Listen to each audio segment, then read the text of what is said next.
Welcome to the Lara Jane Layton Show. This podcast is for you, the person who keeps putting others first. Your self-talk has held you back. You no longer need to take a second seat. Let's explore ways to overcome self-doubt. You can silence that inner bully voice and achieve your full potential. Here's your host, Lara Jane. Welcome to the show. This is your host, Lara Jane, and I am here with an author, and her name is Aya, and her book is called Getting Lost in the Sauce. And I am so excited to hear about this book because it kind of sounds like the awesome sauceness. How can I be special? So let's see if that's what it's all about. Aya, go ahead and tell us a little bit about yourself and your book. And I'm so excited to have you here. Well, thank you so much, Lara Jane, for having me here. And thank you to everyone who's tuning in. So I just recently published my very first book called Getting Lost in the Sauce. It's based on a true story of my life in terms of, I'm sure you may relate. We may have all settled into our mediocre lifestyle, and at what point we kind of may have questioned whether our reality really is something that we wanted to continue living. And so Getting Lost in the Sauce is really just kind of like I don't want to call it a step-by-step guide, but it's an introduction to allowing yourself to get lost in your intuition and getting lost in tapping into your intuitive feeling and allowing yourself to just go with that impulse that you get, that desire that you get in that moment that you actually get it. Because oftentimes when I allowed myself to get lost in the sauce, I found the better version of myself at the end. So that's what getting lost in the sauce is. It's just a recipe for finding yourself, the better version of yourself, the self that you didn't even know you could be, but always desired and were curious about.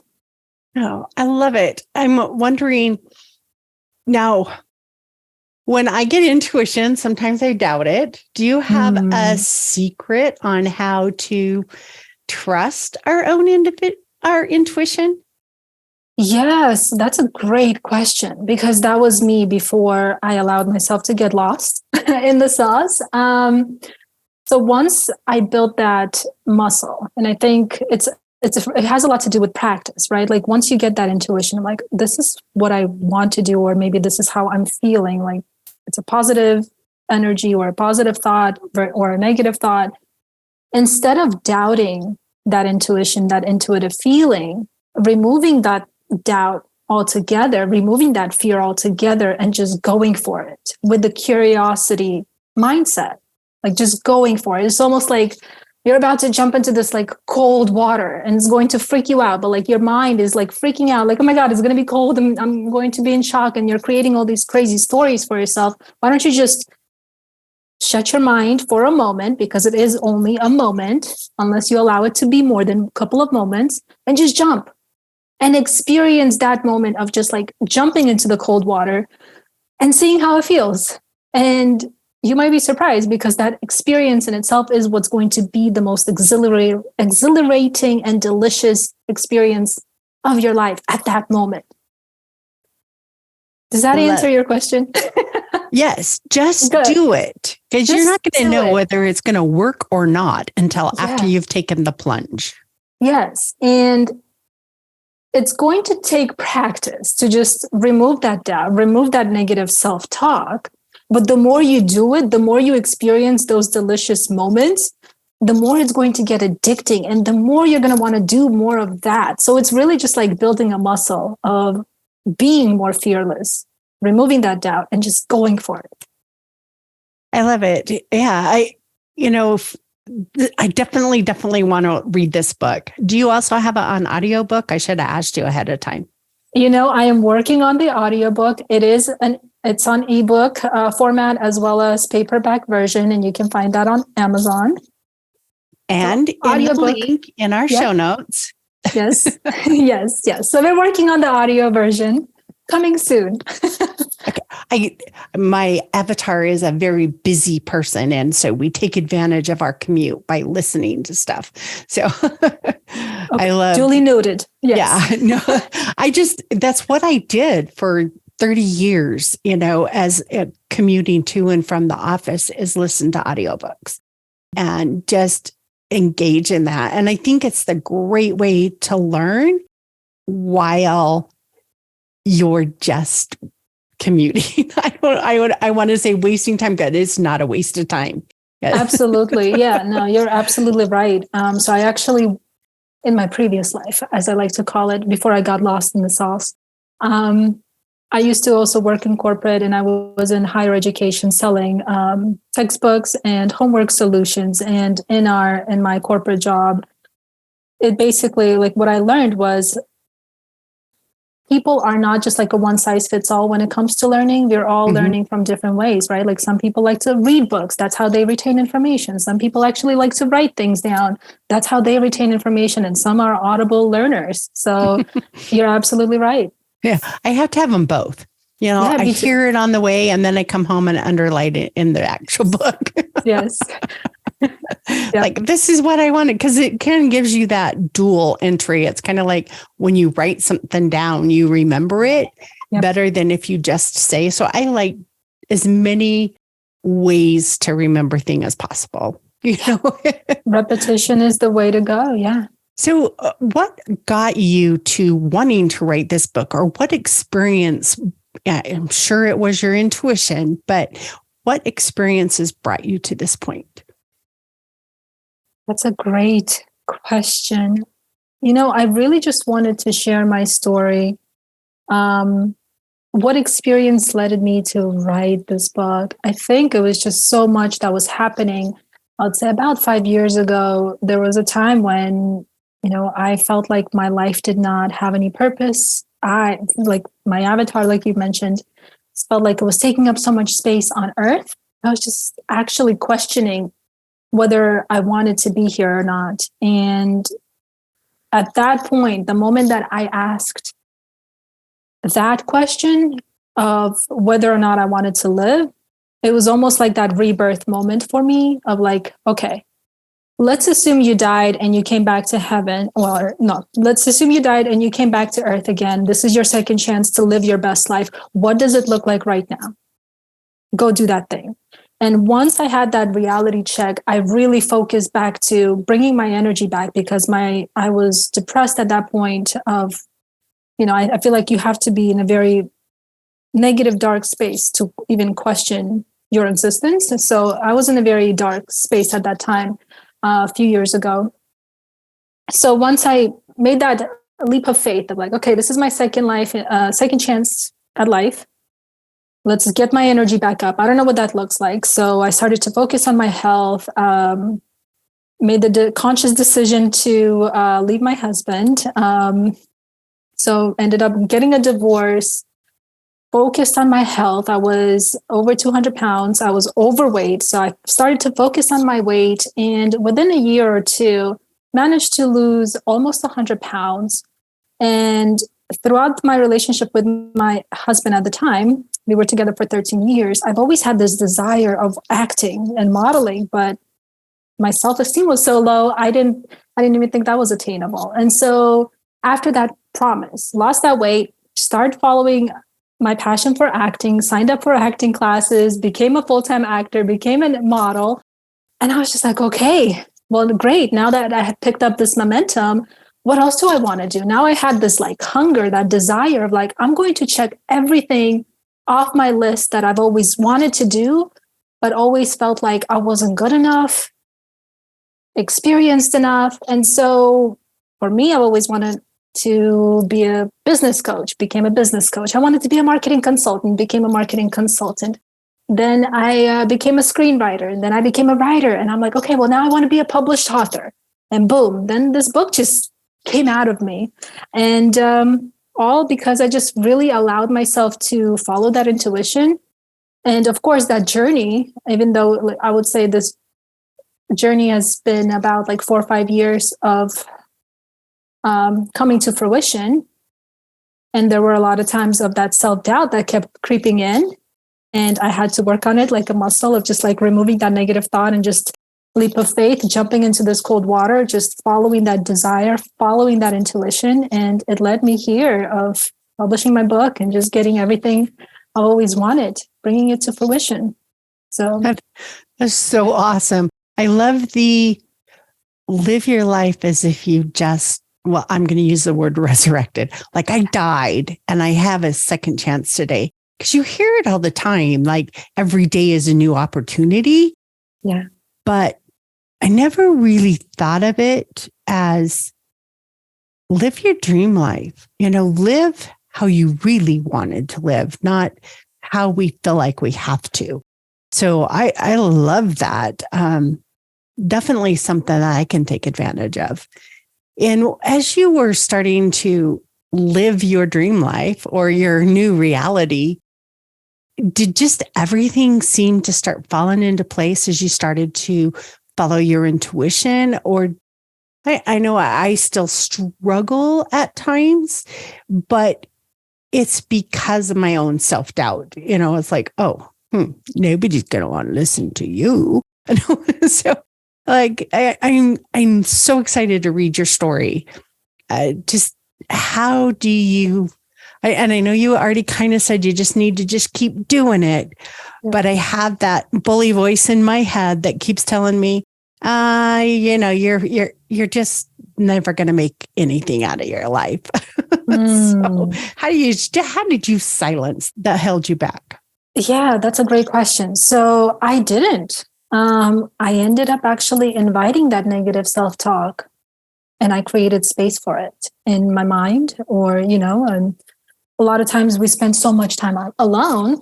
If you want to bring it to your physical reality, go for it, right? Like you're sitting in your room, office, whatever, space, bring it to reality. Like, okay, like I've noticed, especially recently, like I'll have some negative self-talk here and there while I'm doing things, multitasking. The moment that negative thought is there while I'm multitasking, I stop what I'm doing and I really do sit down, close your eyes, however you want to do it, like put yourself in the meditative position if that's the case for you, whatever feels comfortable for your physical body, right? Just sit down, close your eyes, or just however you want to do this, and just really listen to that voice. Invite it to that physical space, or even in your mind. Create that space for that negative self-talk. And really observe where it's coming from in terms of what does that physical negative self-talk look like? Is this someone from your past? Is this your parent? Is this like your sibling? Is this like, because a lot of these negative self-talks, they're almost like programmed from the past experience that we have had with those certain people. And so if you can just really sit down with that for a moment and listen to it, maybe even take out a notebook at that moment or a recorder. Like I've been a very big on recording myself sometimes, whatever feels comfortable. And just like listen and observe and like build this character for yourself. Like, okay, this negative person or this negative entity is saying this, and this. And look at it. Like for me, I also, and I mentioned this in the book too, is like bring those thoughts into paper so that you create this negative self-talk into this reality, into this life, give it a physical space, these negative thoughts, and really see, do you truly believe what these negative thoughts or negative words that are on a piece of paper, do they really describe who you are? Because really, if we're being really honest with ourselves, like that's not the case. And perhaps maybe on the other side, you can start writing all the things that justify why these negative thoughts, these negative words that keep popping up, why they are not valid. And these positive things could be all the experiences and the accomplishments that have completed and you've actually accomplished in the past as well. So when you bring those and you focus on those positive experiences that you've actually have had versus those negative thoughts, the negative doubts, those negative doubts and those negative thoughts no longer have any value, or they don't even have any control over you anymore. And then you start to build this courage within yourself. You're like, what is this negative thing? Like, just throw it away.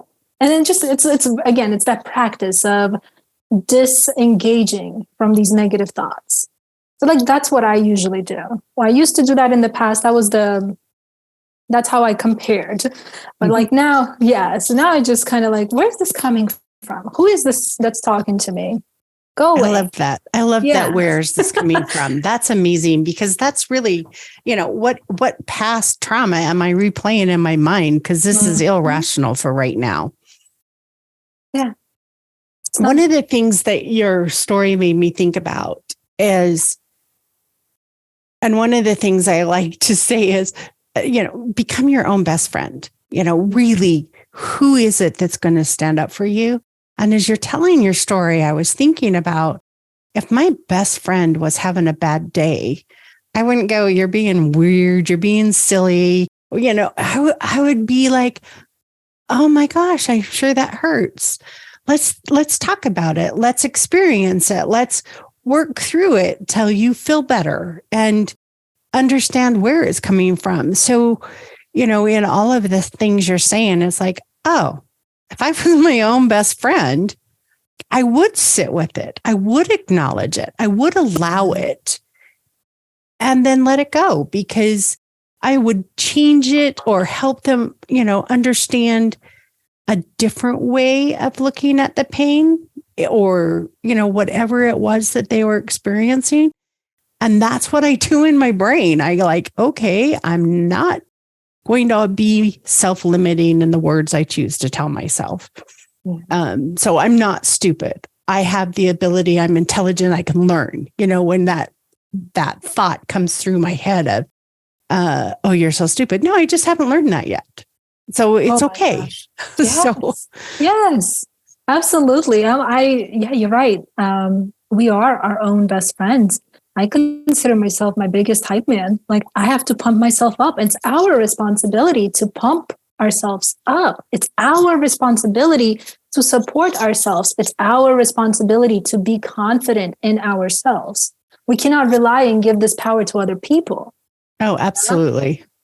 Yeah. So how can you bring that self-confidence? And, I always say, like, I don't say this, but I definitely love stepping into our own power, focusing on our courage, and really walking into our confidence. Like, that's sexy. Confidence is an energy. It has nothing to do with your physicality. You can be the skinniest person on earth and you can still have low confidence. Confidence is energy. How can you step into that energetic field of confidence and just step into your sexiness, your divine power within yourself, and bring it to the outside world so that people can feel it? Oh, I am so with you. How do you do that? Yeah. Yeah, just, people say fake it till you make it, but I don't think you have to fake it. I mean, sure, sometimes we have to squash things down, but I love that you're experiencing it and growing from it instead of just throwing it out. Yes. So, I can answer my own question. It's allowing yourself to get lost in that sauce. Like, again, I'm not trying to advertise my book, but it's just allow yourself to get lost in the sauce. Like, okay, I want to be more confident. What does that look like? Well, let me step into it. Play, go and feel confident right now. You can do that and allow yourself to get lost in that. And just play with it. See how you like it. Do you love how it feels? Feel how it feels. Like, wear it. Enjoy it, So there's just so many ways you can just play with life and play with the energy. And yeah, I'm just having so much fun doing that. It is energy and it is amazing. And when you have that positive, I love myself just the way I am, you're not pushed around by other people. You aren't influenced by, oh, someone wants me to be just like so-and-so. It's just that freeing amount that it's okay that I may not be perfect to you. I have flaws to you, but I like me. I like who I am. And once you can feel that, it doesn't matter if you're skinny or fat, tall or short. It just matters what you feel in your inside all by yourself. Yes. And you sit alone. And I love it. Yeah. I mean, once you start feeling so confident in yourself, like you like yourself, you love yourself, you actually start to attract that as well, that you start to attract people who actually see that in you. The more I just allowed myself to step into my own confidence and just enjoy my life, because why not? Like, I love me. I love the craziness about me. My crazy is beautiful, is what I say. I'm like, if you think I'm crazy, you should check yourself. Like, I don't know what to tell you. Yeah. But then people, like, they just see and they're like, my God, you just enjoy life. And I'm like, yeah, we only have one life to live. Like, make it the best thing that you can make out of it. Take advantage. Like that. What else are we here to do? Like, doubt ourselves? No way, man. I'm not about that life, is what I say now. I don't subscribe to that lifestyle anymore. No. I love that you've been able to do that, because so many people still struggle with just that. Like Esther Hicks or the Abraham tape, they call it the art of allowing. And, you think about it, and I've really practiced allowing other people to be who they are. But it's important to allow ourselves also, and to allow that space to be okay being sad today, or okay being run down.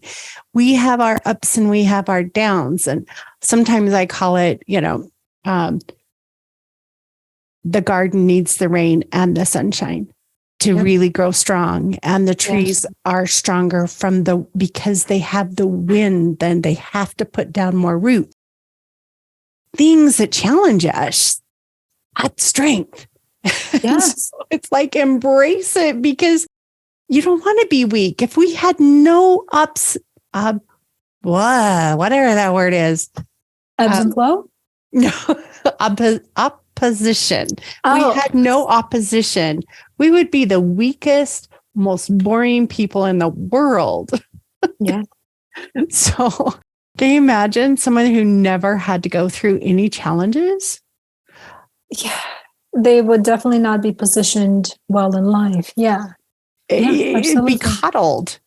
like I don't know, like a lily versus a daisy, Well, some you have to think really careful, and others you just throw the seeds out and they grow like crazy. Yep. Yeah. Your story is what makes you beautiful, right? And whatever you go through, and I mean, sometimes I do act like I'm like this amazingly joyful person 24/7, and no, like I also have my ebbs and flows. And when I am feeling down, it's actually, I'm thinking of that experience in my life as more of like a recharging period of my life of, this is how I'm feeling. I'm feeling a little bit on the lower vibration, as Abraham Hicks says, and I'm okay with that. But allowing myself to just feel low and feeling sad and feeling down, and not really judging that either. Of like, why are you so down? Why aren't you being so active? Why aren't you working? Why aren't you da-da-da-da-da? And when that doubtful mind, or that stressful thought, when those thoughts come through and they're like, why aren't you doing this? Well, you're not enough. That's a lot of the thoughts that come in sometimes when I'm feeling down. I also have to work through that and say, it's okay for me to slow down. It's okay for me to feel this way. It's okay. This is my charging time. I'm allowed to take it easy. Yes. We're allowed. It reminds me of the Stephen Covey, sharpen your saw. It's like, we're so programmed that we have to be busy, busy, busy, busy. And we have to be happy, happy, happy, happy. But sometimes really you need to sit down and sharpen your saw so that you're able to be more productive afterwards. Yes. Yes. That took me a while to get there, but yes, Laura Jane, I agree with you 100%. I would say the first book I ever read that just went, wow, was Stephen Covey's 7 Habits of Highly Effective People. Where I just kept rereading it and like, oh, I got to learn all these little pieces, I need to learn about this emotional bank account, and I need to learn how to start with the end in mind and all these things. And it was so powerful. And then, of course, there's been millions of other books since then that I have read and embraced. And Esther Hicks and Abraham has been one of my favorite for, one of the things that one night driving home from work and I'm listening to the Abraham tapes, and he had a thing that said, you cannot expect anybody else to love you if you don't love yourself. And I'm like, I don't love myself. Why do I think like I didn't like being heavy? Why do I think other people should accept me for being heavy if I didn't like it? And it's just kind of like this aha moment of, when do you like yourself? And that's one of the reasons I've always said I will not do weight loss coaching as a coach. I will do self-love, because if you hate yourself fat, you're going to hate yourself thin. You got to love yourself, and then you're going to love it either way. So let's first work on your self-love and then the rest. That's beautiful. I love what you said about I can't even quote you. I can't even summarize it. It was so good. If you hate yourself when how did you say it? If you hate yourself when you're fat, you're not going to like yourself when you're thin. And your size, your body does not change your brain. Our brain is the one that doesn't like us. Our brain is the one that plays these stupid tapes over and over in our head. Like one kid on the playground said, oh, you're ugly, or, oh, you're short, or, oh, you're whatever. And guess what? They said it one time and we play it for 30, 40, 50 years, however old you are. So it's like, how do we get that out of our head and then take care of ourselves?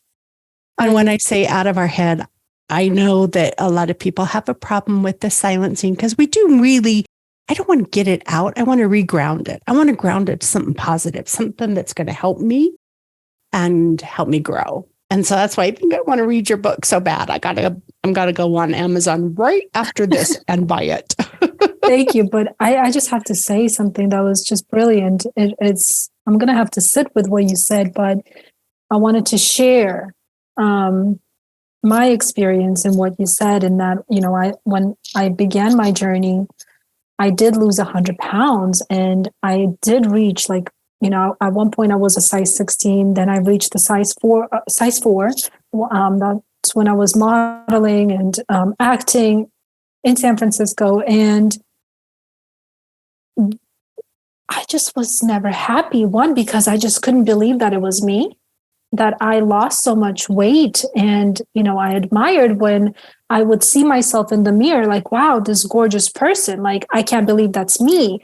But once the mirror was gone, I'm still thinking I'm a size 16 in my head. And I still had a lot of these like negative self-talk, negative self-love. Like, I still felt fat. I still felt uncomfortable and not confident in my body. So I had to actually get away from that reality. Like, I ended up taking a break from modeling and acting and pursuing more writing, because I just did not want to associate my physical body with work for a couple of years. I needed to figure that part out, that mental part. Like, how can I love myself no matter the size I am?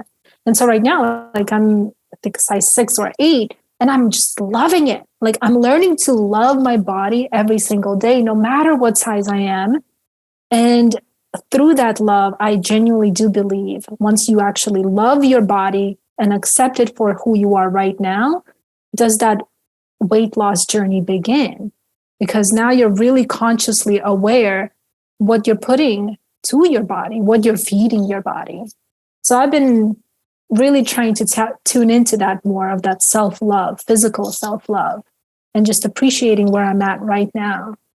There's a weight loss book out there called It's Marianne Williamson, A Course in Weight Loss. Okay. And I don't know if you're familiar with her Course in Miracles, but it's very spiritual, ground-based. And I don't want anybody to read it for a weight loss book. Okay. It is such a great self-love book. It really goes into you and how you feel. And yes, it does all the other stuff too, but it woke me up to it's okay. In fact, for years, I fought any type of spirituality or religion because it had hurt me so bad as a kid. That's the book that turned back on my acceptance and love for spirituality. And it wasn't just telling you not to eat. Yeah. Or telling you what to eat and not to eat. It didn't care. It cared more about your soul. And so I just absolutely love that book and think it's probably the other one that I have read multiple times, like Stephen Covey's. Like, let me read that again. In fact, I got rid of it because I thought I never needed it again. And then I went ahead and bought it just last month. It's just like, you know what? I think I want to do a book club where groups of people, we just go through it one chapter at a time, because at the end of every chapter, it has a little exercise to do. And then, it's just cool. It's just, So one day I'm going to have a coaching weight loss, I'm going to call it self-love. Self-love. Well, count me in. I'll sign up. That sounds like a lovely, book club and club in general. I would love to be a part of that. Absolutely. Okay, I got you down. I got my first guest and I didn't even know. There you go. No, it's on audio also, but it's a little bit tough because the exercises in the end are easier to follow if you have it in print. So it's also another one that I definitely did both. Awesome. Okay. So, I'll definitely check it out. I'm just looking at our time, and I think we're going to take a quick break for a word from our sponsor, and we'll be right back. This podcast is sponsored by Lara Jane Coaching. You know you're ready to silence your inner bully voice. Let Lara Jane support you with coaching. To schedule an introduction call, go to larajanelayton.com. Talking with you has brought something up to my mind, and it's the happiness part. And I've always said, my mission in life is to love unconditionally to create natural happiness. And that's for everybody. Love everybody unconditionally so that they can be naturally happy. And someone asked me once, what's naturally happy? So I'm going to explain that to you and see what you think. So we can get water at our house. Let's be on a homestead from a pump. And we can go out there and we can prime it and we can pump it and we can get water, right? That's happiness. Yes, the water is happiness. I want to be the artesian well. I don't want to have to wait until I'm thirsty to go do all this energy to bring the water to me. I just want to always bubbling up. And yes, it can just bubble up on its side. And yes, it can be, but anytime I'm thirsty, it's there. Anytime that I'm feeling sad or down, my happiness is there and I can just partake. So natural happiness to me is the artesian well of happiness. So I just looking at your sauce and looking at how you just jump right in. How do you feel like you have that natural, I need a drink, done. I don't have to go do all this effort. How do I? Yeah. Do you feel like you've gotten to that point where you're just naturally happy now? Wow. I think, I don't know. I would say yes, most of the time. Yes, most of the time. And I think, hey, you can walk away. That doesn't mean that you're always happy. That just means that it's there when you need it. Yes, you're right. Yeah, I would say then yes. I like what you said. I can walk away and I'm okay being a little thirsty once in a while, and allowing myself to just feel thirsty or a little, unsatisfied at that moment, but being aware that I can always tap into that happiness, to tap into that well. I feel like, I have that down. With your book, Getting Lost in the Sauce. Mm-hmm. And I'm sure that you talk a lot about happiness, but I think you and I talked just briefly on this is, in the corporate world, you just are fighting with so many people. And and when I say fight, that is not like literal. That just meant competing to be seen or to be noticed so that you can get the promotion too. And so our listener is a corporate person who is trying and spending so much time proving themselves at work.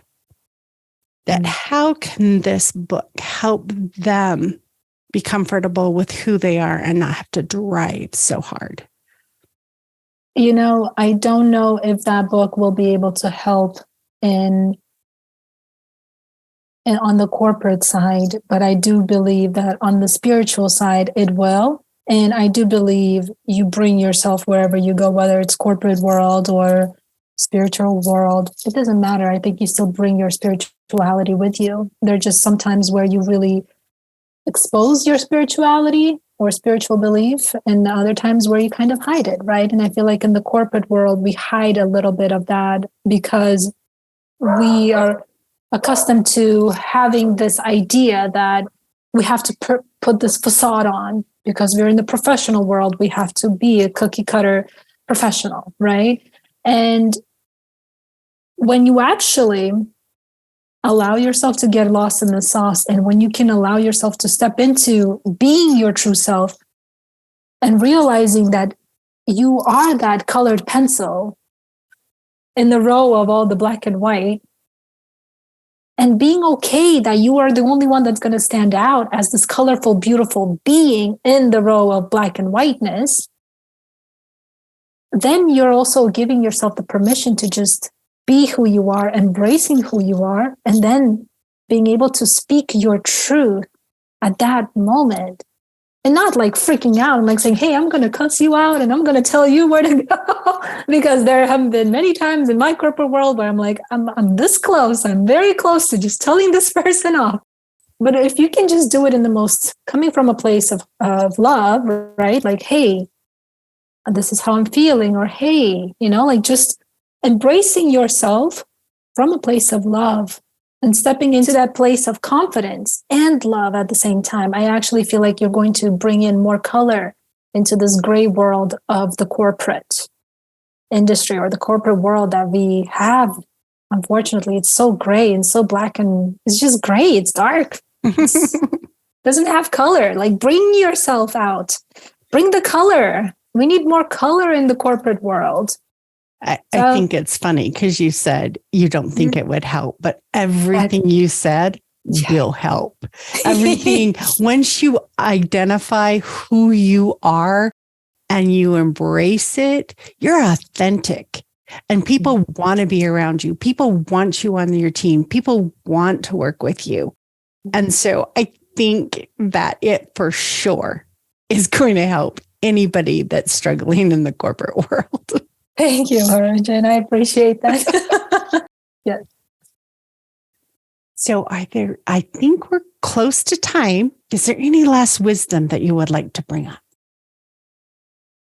I'll just share, allow yourself. Like, key word here is allow. Allow yourself to just get lost in the sauce. Allow yourself to just get lost in your own thoughts, but like make sure that those thoughts are not negative. And when I say get lost in the sauce, I'm actually saying get lost in the sauce of your desire. Follow that desire, follow that intuitive feeling that just like continuously creeping in. Allow yourself to explore that and see where it takes you. That's what I would love to share with the wisdom that I'd love to share with you. I love it. Get lost in the beauty, because chicken nuggets are boring without the sauce, right? Yes. Yep. Let's add the sauce to our lives and let's follow it and love it. Mm-hmm. So It's listener, delicious. yes, be delicious. Be delicious. I love it. Thank you so much for joining us. It has just been an absolute pleasure to have you. I'm sure this book is going to help a lot of people. And the link to the books, Aya's bio and how to contact her is all in the show notes. Go there, but also is our medical disclaimer.